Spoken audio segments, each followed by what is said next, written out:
Hello, hello, hello, hello. Welcome to Ask Pastor D. Have a chat with Pastor D. Talk with Pastor D. It is Pastor D in the house. It is Check In with me. Yours truly, Pastor Price London Davis. We are here in this place one more time. We are back from a little hiatus going through the Lenten season into Easter and resurrection, and now we are back to a somewhat normal schedule. We are in the house, so come on and join me. We're here for a little bit.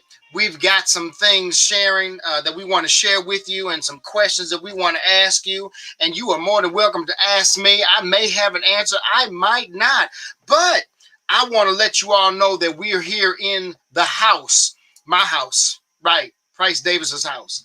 And so it is good to be back in this space. It is good to be in this place. I see my brother Kelsey Davis is in the house. I see T Hop is in the house. You've been waiting for this. Don't you say nothing crazy, T. I see my sister Minister Jermaine Blakey. Hey, lady. I see brother DIT trustee Gerald Blakey. And I see my sister Minister Lynn Mooney. Felicia Cotman is in the house. Felicia Cotman is in the house. Good to see you, lady. Thank you for joining us. I see Miss Etta Shepherd, and I see my sister of the cloth, of the clergy, from another, I can't say denomination. Yeah, it is denomination. From another, I was going to say religion. It's not another religion. It's all, yeah, it all falls under Christianity. But it is my sister, Reverend. I was about to say Reverend Doctor. I'm gonna say Reverend soon to be Doctor, because I know she's going and she's moving in that direction. Reverend, the Right Reverend Marlene Forrest from St. Phillips Episcopal Church. Good to have you with us, lady. Yes, indeed. And my sister, Virginia Bennett, is in the house. Come on, let somebody know that we are here. Let somebody know that we're in the house. Let somebody know that we're checking in and we're trying to get back on schedule, because you know, Lenten season and resurrection season and Easter, all of that falls within the Christian calendar. You know, there is a lot going on. Amen. Reverend Marlene, can I get some snaps? All right. No, sir. All right. Let me see what you all are talking about here. Let somebody know that we're here. All right. All right. Let me go back from the beginning. Got some hand claps. Got some hand claps. Got some hearts. Uh-huh. Yes. What's the meaning of life? See, this is what I'm about to do. This is what I'm about to do. Reverend Forrest said, about time. You know what? I ain't nobody thinking about you, lady. All right. Let's see. Tell me again. No, sir. Sister Carlise, Miss Jean Grantley. Miss Jean Grantley's in the house. Miss Carlise Blakey is in the house. The entire Blakey family is. Do I got my soon to be trustee? Next pastor, Tony Blakey on. Is she on? Is she on? You asked for questions, so that's mine. Oh, Minister Mooney is asking questions. What is the meaning of life? So, Minister Mooney, I'm about to send you a little note. Hold on, you all. I am typing.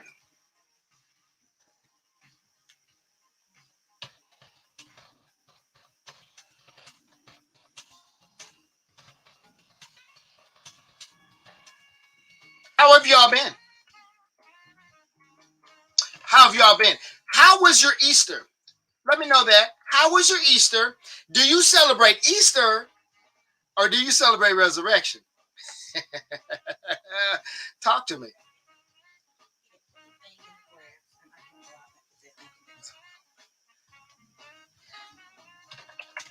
All right. Hold on one second. Would you like to? Would you like to? Would you like to sit for a second? Okay. So here's the wonderful thing. This is leading lady. This is my wife, Laura Davis. I cut the grass this afternoon, right before we got on, and I need to go and put in the doggy stake so we can let out our dog Max so he can go do his business. So while I'm doing that, his business. He don't mind. While I'm doing that, while I'm doing that, see you don't know what you're gonna get. While I'm doing that, leading lady's gonna take over just for a few minutes. And I'm going to show you who's on there. You got look at here. Hello, good evening, everyone. Yes, Pastor has to go attend to the doggy for just a few moments. But it is so good to be with you all. Woohoo! Good to see you all here. Jabari, Tanisha, Deacon Blakey. Hey, Miss Joyce, Queen Newsome. And Brother Kelsey Davis, it is so good to be with you guys. Woo-hoo, if it's not for a few minutes. Seems like I've been missing you guys forever and ever and ever. But I can't wait until we're able to get back together again. Hey, Tiffy Coleman. Hey, Ladybug. Good to have you. Hey, T. But it is just so good to be with you guys for a few moments and just to say hi. It's like I've been away from everything for just a few moments in the midst of doing some new things, but I know God has me where he would want me to be right now. Hey, you guys. Hey, Sister Virginia Bennett. Hey, yes. The last time I think we were together was during March when we did I spoke for Women's Day. But it has truly been a blessing missing you guys. I'm trying to stay healthy. I hope you are too. And yeah, that was it. But good to be with you for just a few minutes. Here's Pastor. He's back. Woo! Much love to you all. Yay. All right. Thank you. You're welcome. All righty. All right, everyone. Hello. So that was a nice little surprise. That wasn't our surprise guest. And I'm trying to see if we might do that tonight. We'll see. But that might just be your surprise guest. Okay, so let me look in the, I see Sister Sandra Jordan is on. I see Miss Queen Joyce Newsome is on. Let's see. Let me see. Tiffany Coleman is in the house. Hey, lady, how are you? Good to see you in the building or in the virtual space. I shouldn't say building because we're not in the building. We're in a house. We're in a virtual space. We're in a virtual house space. All right, so let me see. I got to make sure I didn't miss anything. Let me see. Okay. All right.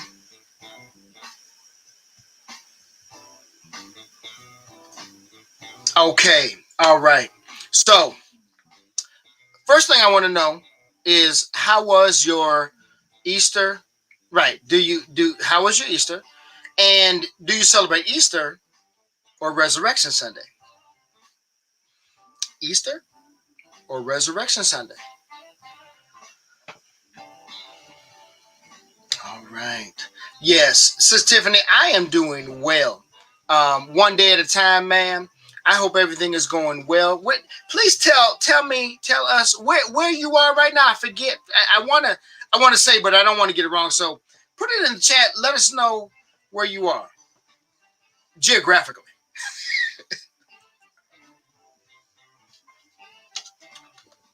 So we have a little smooth jazz playing in the background, and congratulations on your nomination, Sister Coleman. I missed something. Okay, is anybody going to share with me how do they celebrate Easter resurrection, or do you think did you think it's a trick question? Oh, Lord Jesus, talk to me. Talk to me. So what's the meaning of life? So, what is the meaning of life? I bet you I can determine that if I know whether you celebrate Easter or resurrection. I can tell you what the meaning of life is. The meaning of life for me, as a black man, as a Christian, as a lover of life, it means all of what happened on Sunday, right? There's a new perspective that we have when we understand life through the lens of the divine. And so when we come to the place where we worship God and we give God glory and we live and we give from the space and the center in which God created us, that is the meaning of what life is. Whatever it is that God has purposed you, whatever it is that God has given to you, whatever it is that God has poured into you, and if you are pouring that back out and God keeps pouring it back in and you get filled and you keep pouring it back out,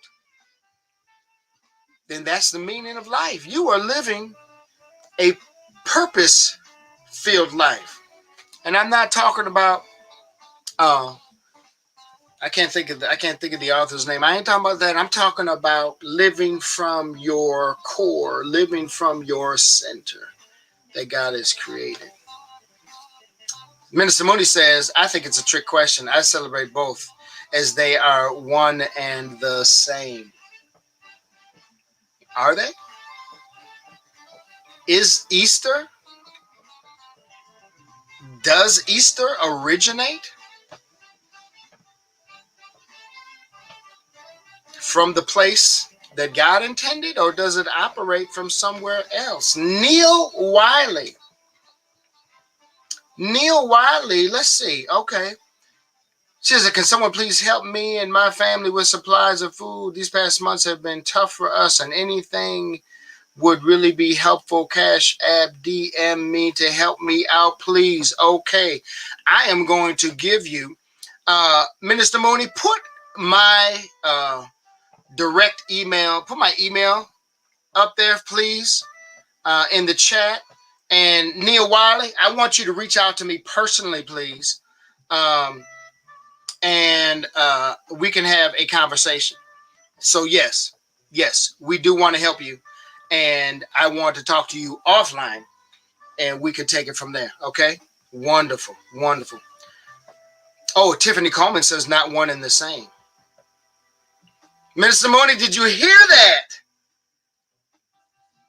Yes, provide my email to Mr. and Mrs. Riley. Absolutely.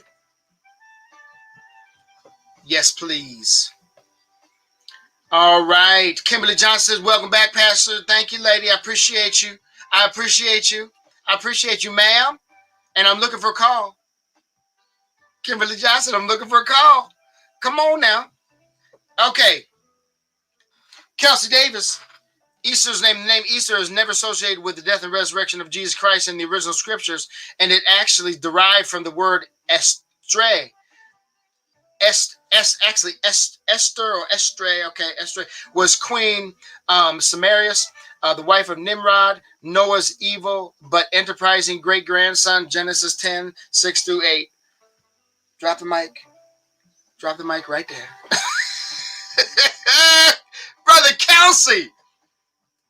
Brother Kelsey dropping knowledge. Okay, I hear you. LOL, I heard that. I used to argue that particular point, but gave it up. Gave it up a while ago. Yeah, but come on now.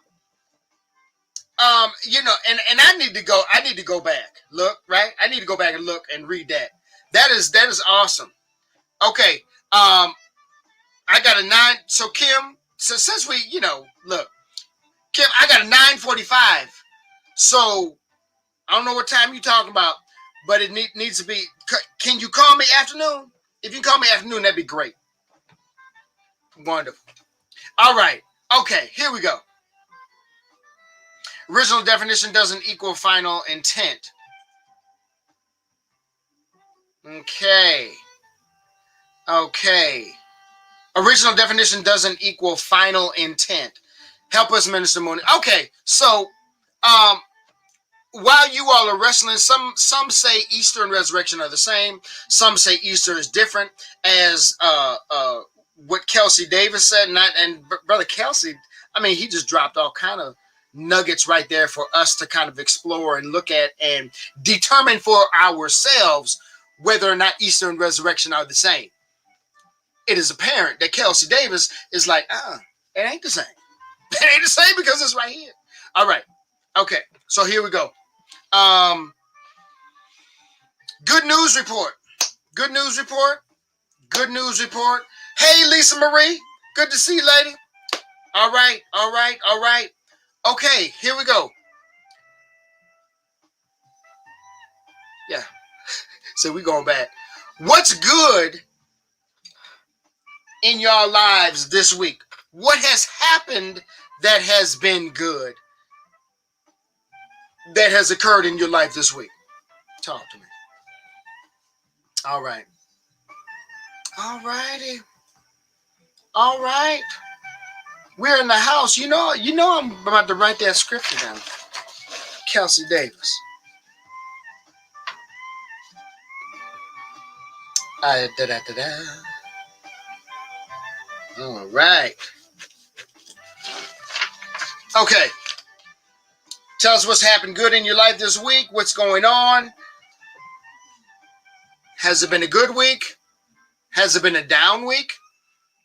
Especially for church folks, right? Because last week was kind of a high week, Holy Week, the Passion Week. And it becomes, it emotionally and spiritually, there's a burden to bear, right? Not that we have burdens to continue to bear, but when we think about what Christ went through, we begin to understand that Christ paid the ultimate sacrifice. And those who walk that Christian walk ought to understand the meaning of that moment, right? The depth in which Christ, the depths in which Christ went to secure you and me. Finding my courses and tests for medical transport. Okay, finished. Lord Jesus. He said fine. I said fine. Finished. Put it up there again. Put up, finished my courses and tests for medical transport. Good for you, bro. Good for you, man. Yes, indeed. Okay. Butch Bassfield is on. Butch Bassfield is on. Every day I wake up is good news, man. You better come on with that. I enjoyed the versus battle. Okay. I enjoyed the versus battle between the elements, Earth, Wind, and Fire, and the Isley Brothers. How was that? See, Brother Jabbar, you gotta help me, bro. Because I don't even know. That's Instagram, right? That's Instagram. So I don't know where. Can you help me? Where do I need to go to get that and see that? And I believe that's on Sundays, correct? Yes. Sister Sandra Jordan says it's been a really awesome week. Amen. Brother Gerald Blakey, Tony, and Jermaine went on a mommy-daughter mini vacation. Wonderful, wonderful, wonderful. All right. That's right. Miss Newsom and her husband celebrated their wedding anniversary. Celebrating our anniversary as we remember being in Tahiti, French Polynesia, worshiping at Easter 34 years ago. Very memorable worship. Wow. I'm telling you. This one right here, Miss Joyce Newsom, she's been around the world. And I'm sure I know there's been other people that have been around, but I know she and her husband, wonderful, wonderful people. Yes, indeed. Baylor. Kelsey is like Baylor defeated Gonzaga. That wasn't, that wasn't even a game. I mean, I got, I came off a meeting going into the game, and I'm like, they were up. It was into the first quarter, and they were up. I think they were up. It was just a few minutes in, and they were up by like 20, 30 points. Okay. Tell us what happened good in your life this week. Okay. All right. My daughter's birthday was yesterday. She is 20 years old. Happy birthday, Kelsey Davis' daughter. Happy birthday, lady. Ivy Hopkins says no longer Apple Music. They moved to Triller. To Triller. What? No longer Apple Music. They moved to Triller. Okay. Say, yeah, I can't keep up. Husband home from the hospital, doing good. Praise the Lord. Right? And so we got an update. We know he is doing well, and we continue to pray for Mr. Robert, Miss Jean. Thank God for that good news. What is Triller? Minister Hopkins, what is Triller? Help me. See, did I get that? I don't know if I got that.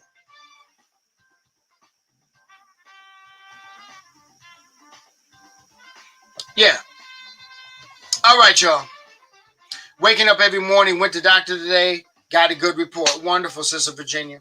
Wonderful, wonderful, wonderful. Let's see. Okay. All right. Here we go. Look, I'm about to change the music up.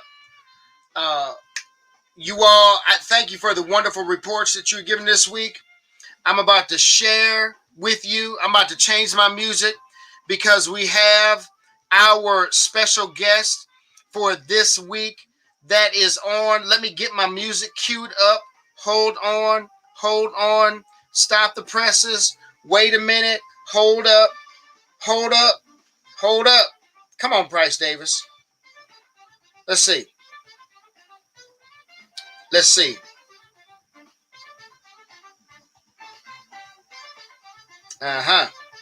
Okay. Here it is. Coming all the way from Richmond, Virginia. The champ is here. I have arrived. She's here. She's with us. She's in the house. My COVID sister, my clergy buddy, all the way from across town. It is the Reverend Marlene E. Forrest. Hello, Pastor. and guess what? I'm not in Richmond. Where you at? I'm at Virginia Beach. Oh, look. Look. Who told you could go away? That's what you're supposed to do after Easter. You're supposed to take the week after. I know that's right. Look. I can't go. You know I can't go nowhere because I went somewhere for February. Right. After Easter, you're right. After Easter, for clergy, it is that moment where you come down and you like, whoo. Yes. And just let everything go. I am so glad. Look, I tried calling you early. You didn't answer my phone. I was probably on the beach. You don't answer nobody's phone, even when you're working. I was probably on the beach. Talking to the Lord. Say that again. Talking to the Lord. Listening to the Lord. Yes. Amen. Had a little talk with Jesus. I know that's right. Because you got to get your mind right after the season of Lent and Easter and coming back. So tell me, being in the Episcopal tradition, do you have to have because see, look, being a Baptist, I know you gotta give, and when you take time away from the church, you try to give some time ahead of time and put some things into place. Is that different when you take time away with the Episcopal diocese? No, not at all. Because how does that work? I just had to make sure that my administrative assistant knew everything that needed to happen this week. And thankfully, our diocese is doing a diocesan-wide service for Sunday. So I didn't have to worry about preparing for the service or doing a sermon or anything. So they gifted us with that. So we didn't have to worry about this next Sunday. Oh, nice. Nice. Yeah. That is wonderful. That is wonderful. Look, I haven't talked with you since I got back in February, from my sabbatical. I know. I don't know where you've been. Right. Look, I'm trying to remember what it is that I'm supposed to do. Right? It took me, I was telling our Bible study folks last night, it took me a couple of weeks into February just to get my mind clear. Right. And then, when you get ready to come back, then you have to get back into that mode. And that took me a moment. I ain't gonna lie. That took me a minute. But I had, look, and I know you watched, I don't know if you tuned in February, but Minister Abby Hopkins and Minister Lynn Mooney, they took over this segment. Look, and this is good. I know they did. And I asked them, I said, you all should just be my regular guests for the week. And they kind of looked at me side-eyed, and I'm not sure why, but what actually came out of that was, why don't we have a surprise guest each week, right? And so when I came back, we had 1 week. And then the rest of it, I'm like, okay, I gotta get my mind right. I gotta focus. And plus last week I was recording this time last week, and I'm like, okay, we'll be back after resurrection. Right. So what we said is we're gonna do surprised guests, not surprised guests, but surprise guests. And that's why I was calling. And I was thinking, I'm like, you know what? I think she could do it. Because she liked to talk and she liked to joke and she like. Oh. Am I wrong or am I right? A little bit. I need to call your dad and get him on because have him tell the story. Well, and as a matter of fact, he is on a Zoom call right now with his line brothers. Is he? Okay. They are celebrating 60 years. 60, right? Yep, Omega Psi Phi Nu Psi Chapter, Virginia State University. 1961. Yes. Man. So all of these 80-some-year-old men are on Zoom right now.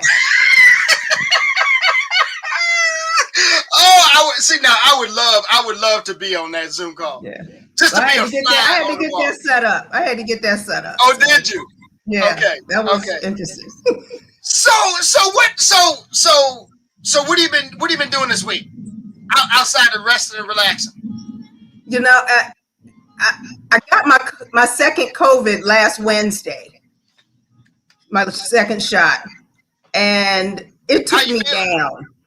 It took me down. Oh, did it? And you know, in the Episcopal Church, we do what's called the Triduum. It's Monday, Thursday, Good Friday, and the Great Vigil of Easter on Saturday. Okay. And so I'm feeling bad and trying to do those 3 days. Right. Thursday, no, it was probably about Friday. I was like, I got to get some rest after Easter. What am I going to do? I got on booking.com and found a room on the beach. And so I've been here since Sunday evening, and I just been resting and relaxing, sitting on the beach, talking to the Lord, walking, eating like I probably shouldn't be eating, but that's okay. Ain't nobody mad at you. You can go ahead. Look, it's your vacation. You have worked hard, and I know your work, and I know your work ethic in the ministry. So, my sister, enjoy yourself. Thank you. Today's my last night, but I'll be back in tomorrow. But gotcha. That's now tell me. So you had the second shot last Wednesday. So did you? What kind of symptoms did you have after that second shot? If you don't mind sharing, let me ask you. Yeah, I was extremely fatigued. Mm-hmm. I had joint aches. My arm, tingling down my arm. I thought I was having a heart attack. Oh, wow. I didn't run a temperature, but I was having chills, hot, cold, hot, cold, hot, cold, but never ran a temperature. Okay. So that was just really odd, but it took me down. If I wasn't doing a church service, I was in bed. Wow. For a few days? So Thursday, Friday, Saturday. Wow. That fatigue. Yeah. Right. Yeah. I had that. I was extremely tired after the day after I had my shot. I got some chills that evening, but I was drained. Yeah. I was drained. Yeah. But then, now I was having a conversation last night, and I was asking the person about their shot and how they felt after their second shot. And then we began talking about the symptoms and everything. He didn't have a whole lot of symptoms, but then I was telling him what I did. I took some Tylenol, the day before, the day of, and I was, I think it minimized a little bit. But then they were saying that you're not supposed to take any kind of like ibuprofen or painkillers or Tylenol, stuff like that, because it can weaken the vaccine. Have you heard that? I heard not to take it before you get the vaccine, but you could take it after. But for me, it didn't help at all after, so it didn't really matter. Gotcha. Yeah. I wonder. And I had Moderna. You had Moderna. Okay. I had Pfizer. Okay. Yeah. So. But I was glad that I did have those symptoms, because then I knew that my immune system was working. Right. That's what we have a minister who is a pharmacist, and was like that, that's it's like, Pastor, that's a good sign, that you're getting sick afterwards, because it's a sign that your immune system is working. Yes, indeed. Yes, absolutely. Indeed. Yes, indeed. So, Reverend Forrest, yes. Talk to us a little bit about, I don't know if you heard me talking about the difference between if people celebrate Easter or they celebrate resurrection, and the difference, and how do you approach, let me ask, or does the diocese require or recommend their priest in charge to talk about the difference between Easter and resurrection, just so people are clear that it's not Easter we celebrate, but it's the resurrection that we celebrate? Do you have any experience in terms of sharing with us about that, or do you just kind of go as the Spirit leads? And for us as Episcopalians, we believe that Easter Sunday or Resurrection Sunday is a celebration, really, if you want, for lack of a better word, of the resurrection. Okay. And so it's Resurrection Sunday, and then we celebrate, or I don't know whether that's the word. I don't know what the word is, but we commemorate it with the 50 great days of Easter. Gotcha.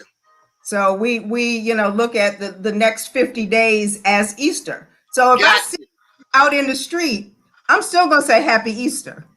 Okay. Easter is not over. Right. Us. So when you guys go by the lectionary, like strictly by the lectionary, and I know you and I have had the conversation, right? Sometimes as the Spirit leads, you might veer off of the lectionary, but those of you, the lectionary are those guided scriptural texts that help the clergy, help the church to be guided by particular scriptures as it relates to the Christian calendar, right? So when you see second Sunday of Easter, second Sunday, third Sunday of Easter, and so on, that's what you're referring to when you say the next 50. It's the Easter season. It's the Easter season, exactly. So do you guys, so 40 days to Pentecost, right? 50. No, 50. 40, excuse me. 40, I got to mix up. 40 days to Ascension. 40 days Lent. 40 days 40 in days Lent. of Lent. Okay, we're Not going back. Not including Sundays. Okay. And then 50 days to Easter. 50 days in Easter. 50 days in Easter post-resurrection. Yes. Right. So Pentecost. Right, after Pentecost. So do you guys do you recognize the Ascension? Do you preach particularly about that and then Pentecost? Yep. Gotcha. What'd you say? I said, absolutely, we do. Absolutely. Now, do you guys get in trouble? Would you get in trouble if you veered off of that? No. Okay. I won't. I don't worry about getting in trouble. All the Black Episcopalians in the room, wave your hands in the air and shout like you just don't care. Oh, goodness gracious. So for those of you who do not know, Reverend Marlene Forrest is my surprise guest this evening. Is my surprise last minute guest this evening. She is on vacation. She is at Virginia Beach. She is, as you have seen her come on these Thursday nights and share with us, she is our new COVID friend. She is my COVID clergy friend because we met during the pandemic. And if you all remember tag team, which has been a while since we've done a tag team, Reverend Forrest was part of our clergy tag team talk where we discussed reopening of the church and what this moment of pandemic has meant to the church. And she has just been a blessing in my life, and just getting to know her from a ministerial perspective and just getting to know her personally. She is good people, y'all. And I thank God for her. And her daddy is a frat brother of mine, an elder frat brother of mine, Brother Lewis Forrest, who is celebrating 60 years in the greatest fraternity ever known to man, Omega Psi Phi Fraternity Incorporated. He was inducted, crossed over in 1961, before I was born. Lord Jesus. So I wasn't even a twinkle in his eye. Right. So I'm going to look over in the comment section, Reverend Forrest, and see what people are saying here. Yes. Minister Mooney says, I've been with the liturgical folks so long, I do like celebrating the seasons, so I'll always celebrate Easter that way myself. Yes. Minister Hopkins has a question. I see you, Sister Antoinette Cookie Smith. Good to see you, lady. Minister Hopkins asked a question. Said, what challenges are there for the African American POs? I'm trying to people of Come on, get with your acronyms, bro. What challenges are there for an African American person of color and woman leader in the Episcopal Church? Okay, y'all put your boots on. Y'all put your boots on. Well, here we go. I will have to say that the Episcopal Church is very open to women in leadership. Our last presiding bishop before Bishop Curry, who is Bishop Michael Curry, who is the royal wedding preacher, as they call him. Right. And in charge of all of the Episcopal churches in the United States. Okay. Before him, we had a female presiding bishop. And so the Episcopal Church has been open to it since the 70s, as far as ordaining women, ordaining Black women. Of course, it took a little longer for that to happen. Our first African American female bishop, was Barbara Clementine Harris, who celebrated her passing, her year of her passing, a month or so ago. But she was the first African American female bishop in the Episcopal Church, and so there are lots of challenges, and it particularly comes because we are a majority white denomination. Right. So there is still that sense that there is the good old boys club. Mm-hmm. There are a lot of white male clergy that don't believe that women should be ministers, and they sure don't believe that people of color should be ministers. But they are, for lack of a better term, dying off.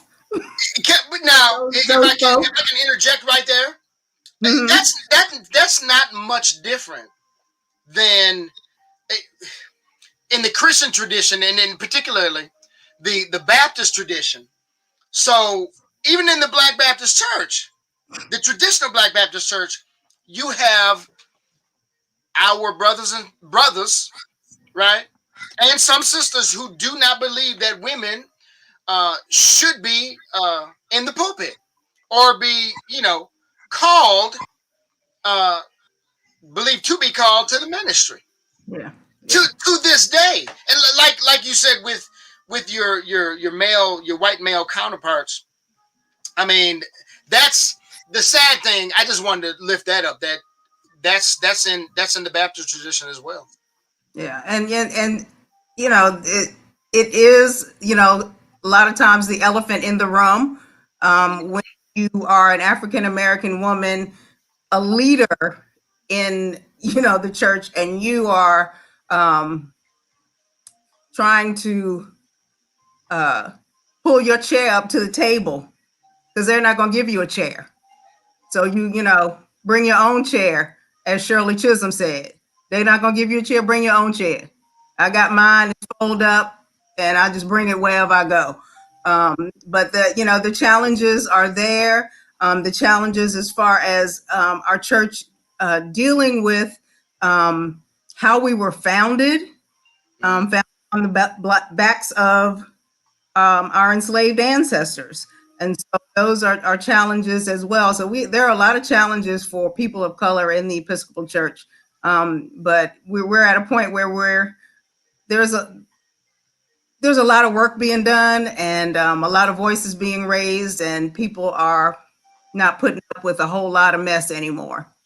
And one of the follow-up questions that Minister Avi came up with, he was saying that must present some challenges and some interesting conversations around the issue of justice, social justice. Yeah.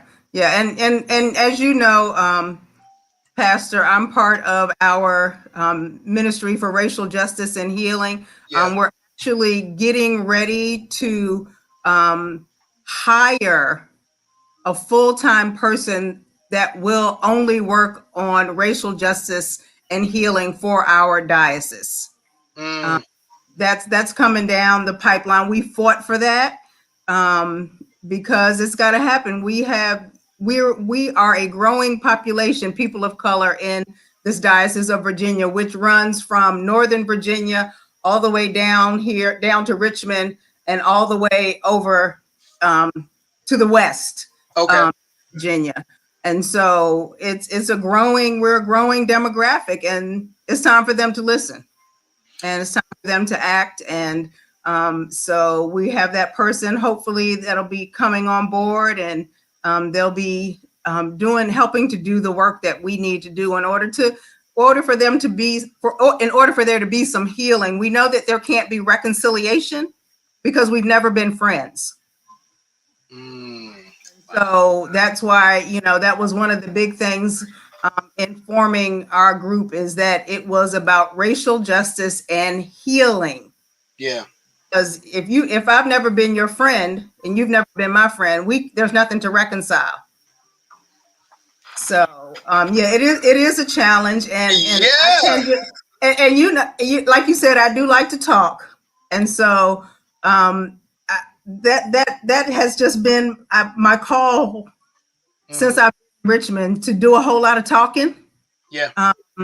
To not let people get away with some of the fragility and the white fragility and the white guilt that is often seen in our Episcopal Church, because folks just don't want to.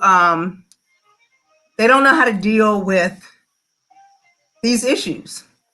They think that if they read a book, then I'm okay. No, you got to do more than that. You got to do your work, and I'm not going to do your work for you. That's not my job.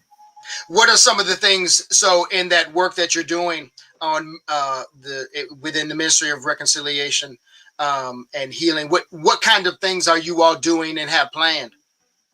One of the things that we just had a workshop on implicit bias. Okay. We are having another workshop in May on healing internalized oppression, which is folks of color. No white folks are invited. It's for us, people of color, to do our healing. Amen. Yeah, because we have healing to do also. We have work to do as well. Because we've been traumatized. We have. We need to work through that. Yeah. And I wish I had. I don't even see my book. I have this book called Black Fatigue. Okay, that's the name of the book. I don't know whether you've seen it, but yeah, I haven't read it yet. But I brought it with me, and I was like, oh, I need to read this because I think I got some Black fatigue. But so we had the implicit bias, which was well attended by white folks in our diocese. We're having the healing from internalized oppression. Okay. We are having a workshop in a few weeks to talk about the issues of our Native American Indigenous brothers and sisters. And so we're doing a lot of work. A lot of our churches are doing this program that's called Sacred Ground, which is mainly for white folks to see all of the things that have happened to people of color since slavery up until now, and how they can understand it better and deal with it. And then what are your next steps after you've seen all this stuff that happens? And it's really eye-opening for a lot of our white brothers and sisters, who a lot of them just didn't know or just didn't get the information because it's whitewashed in our textbooks. So we're doing a lot of stuff. We're doing a lot of stuff. And it sounds like some great work. And so somebody, one of our other ministers, Minister Melba Jones, she said, they don't need to be coddled. They need to do their work. Yes. And so the whole idea of Black fatigue, can you just share just a little bit about that concept and what you're getting from your reading? Yeah. So, that coddling thing, I got to tell a story first about the coddling thing. Okay. I was in a clergy meeting the other day. It was probably about 6 white clergy, and there were 3 of us people of color, myself and another African American woman, and a Hispanic deacon. And one of the white clergy said that, he's just having a difficult time with all, these conversations that we're having. And he's just trying to make sure that he says the right thing, and, and that he's not feeling guilty and all of that. And I was like, you know what? I want it to be difficult for you. I want it to be uncomfortable. And I kind of want you to feel guilty about it. I said, because every day that I walk out of my house, I have to concern myself with my decorum. Do I or don't I put this clergy collar on so that maybe, just maybe, if I get pulled over by a police officer, this collar might get me out of whatever it is that happens. as an African American woman in Richmond, Virginia. Come on, Reinforce. And so, so I had, and then he sent me an email and was like, I hope that I didn't offend you or disrespect you, and I was like, that's your stuff. That's your stuff that you've got to deal with. I can't do your work for you, and I'm not going to do your work for you because I'm tired. And that's where the Black fatigue comes in that,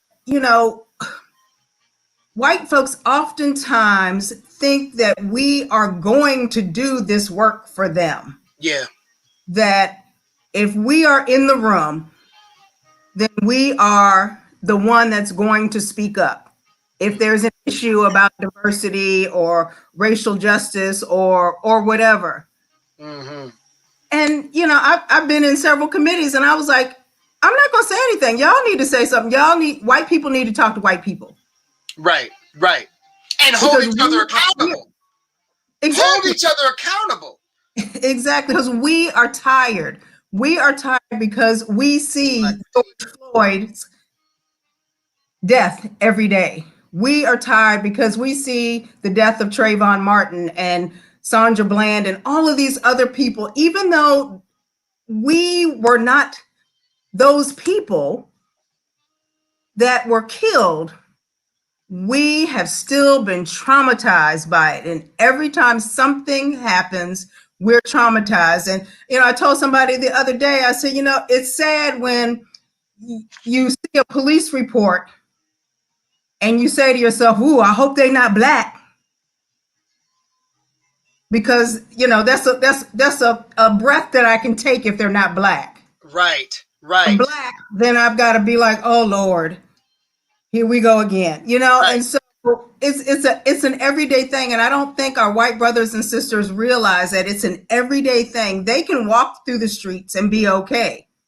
Mm-hmm. We every day have to consciously, it's that double consciousness thing that we have to think about, okay, wait a minute, what world am I living in right now? And how do I navigate it? Exactly. And so that is the daily weight that we as descendants of Africa have to walk around with and navigate, and the small, right, the smallest of things that become weight to the biggest of things that become a weight. And it when that is piled on you from day after day, and you try to push it back, you try to suppress it, or you try not to allow it to bother you, but that's why we lead the categories of heart failure, heart attacks, heart problems, right? That's why we have high blood pressure. That is why we have all of these medical conditions that are going on, that are the sources and the cause and the root of it is the trauma that we have experienced. So, ma'am. Yeah. And we carry that. And this is what I try to get white folks to realize. We carry this stuff in our DNA from when we were brought across the Atlantic. Yes, ma'am. That's in our DNA. Right. We're carrying it. We feel each and every whip on our back and every lynching and everything. We feel it because we are still carrying that stuff in our DNA. Yeah. And it's trauma. And I don't know about you. There have been a couple of movies that I was like, I can't watch them right now. Right. Because I felt so fatigued and so traumatized. And one of them was Judas and the Black Messiah. Yeah, I haven't seen that yet. I haven't watched that yet. And the other one was America versus Billie Holiday. I finally watched that, and I was in tears. I was in tears at the way they treated her, and I was in tears at the way they treated the other movie, the Mahalia movie. And white folks don't realize that every single time we see things like that, it's post-traumatic stress disorder. That's right. And we deal with that every day. And they just, they're just walking around being white. Right. And Joy DeGruy calls that post-traumatic slave syndrome. Yes. Mm-hmm. Reading that too. Yeah. Yeah. Yeah. But there are times where I had one of my friends, Carolyn, who she's like, we're just, we don't have to be black today.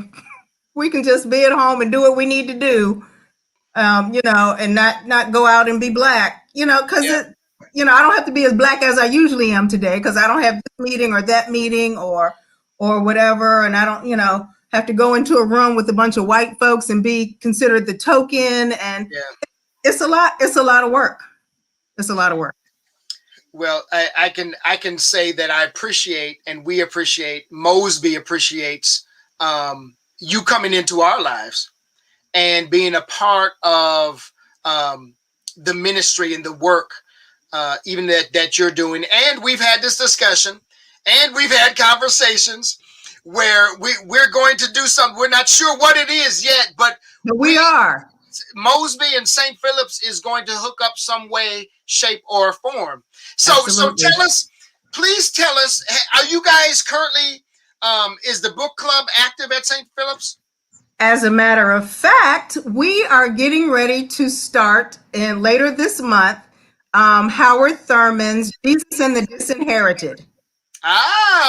So if there's anybody who wants to join us, just reach out, and I'll send the information to you, Pastor, and we'd love to have y'all join us. Or if you all are interested in the workshop on healing internalized depression, you all are certainly willing. So you need to send me that information. I will. We'd love to have y'all. Okay, and so how that would work with the book club, that is done via Zoom, correct? Yes, everything is Zoom. We're still Zooming. Zoom on in. Yes, indeed. Yes, indeed. Yes. So with the workshop, that is available to people. People can. So how would they? Just so they know, it's a matter of getting the link and just chiming in. Do they have to register? How would that work? They would, for the book club, they don't have to register. Just show up. It's only going to be, I think we're only going to do 4 sessions. That book is 100 and some pages, but it's deep. Very deep. Yes, that's my boy. Very, very deep. And so we're only going to do 4 sessions. And the healing internalized depression, it's a weekend. I think it's May 21st and May 22nd. Okay. The evening of May 21st, that's a Friday, and then all day May 22nd, and you would need to register, and I can get that information. Okay. Before I let you go, ma'am, I've got to share with the people. So while I was on my sabbatical, I'm gonna get a shirt that says "Lead like Marlene." Lead like Marlene. I'm gonna take our ancestor out. I think she'd be okay for a moment, and just put lead like Marlene. You're funny. So look, people. While I was on sabbatical in February, Reverend Forrest and I had a conversation about this whole planning thing, and that was on me. that fell through. But anyway. We were talking about the books that we were reading, right? And she shared with me that she has a piece, and when I say a piece, she has a sermon within a book, and she sent me the book, and she actually, did you, wait a minute. Okay, yeah, you did sign it. I did sign it, and I'm on page 31, by the way. Right. So here's the book. Yes. Preaching Black Lives Matter, edited by Gail Fisher Stewart. And this is a compilation of a number of different individuals who are preaching with regards to Black Lives Matter and the whole idea of social justice. And as she said, she is on page 30. What did you say, on page 31? 31. I only know that because the 31st is my birthday, 31st of October. So I was like, "Ooh, that's nice."